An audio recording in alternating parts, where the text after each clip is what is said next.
It's a question that almost everyone wants to argue about and a debate that never seems to end. But before you throw the haram police card at me, let me just say, I'm not here to get into this argument. I'm not here to discuss the legal rulings on instruments, on singing, on drums, on nasheeds, or anything of that sort. I'm here to do something different. Actually, you know what? Scrap the word haram. Let's just ask ourselves, is music harmful? And when we say music, can I just say, I'm speaking about the music that the majority of people are listening to today. The music that's on our radios, on our iTunes playlists, on our TVs, YouTube channels. This is the music I want to speak about. Should we, as Muslims, be fine with these kinds of songs? Well, let's take a look at the top 100 Billboard charts today. The top 5 songs currently are Despacito, Wild Thoughts, What I Like, I'm the One, and Unforgettable. You don't have to look far to see that in each and every single one of these songs are messages calling to sexual promiscuity, violence, drugs, alcohol, arrogance, and the worst of social behaviors. And look, I know what you're thinking. Not all music is like this. True, but the statistics speak for themselves when they say that the majority of mainstream music is riddled with sexual references, drug references, references to alcohol, violence, and antisocial behavior.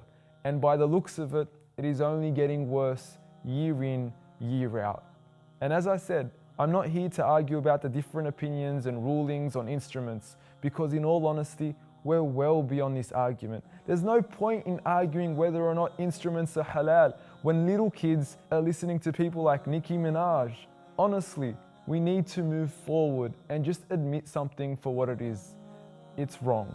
And of course, we can argue that we're strong and we have resolve and we won't allow such music to influence us or affect us. That's fine. You probably are strong, but whether you admit it or not, it's subconsciously having an effect on you. And if you don't believe me, I have a suggestion for you. Studies suggest that teenagers spend up to 4 hours a day listening to such music. Why not grant the Quran access to your ears just for a portion of this time and see if it doesn't have an effect on your heart? Even if you don't understand a word being recited, it will affect you. It will have some sort of effect on your heart. And lastly, for those that are weak, for those that have shortcomings, like myself, the least we could do is at least admit that it's wrong. Because the first step in stopping something is to acknowledge that there's a problem. Let's no longer justify this sin. Let's admit it for what it is. It's wrong. And the sooner we make this acknowledgement, the sooner we can make the intention to start making a change today. May Allah help us all. Jazakallahu khairan, and thank you very much.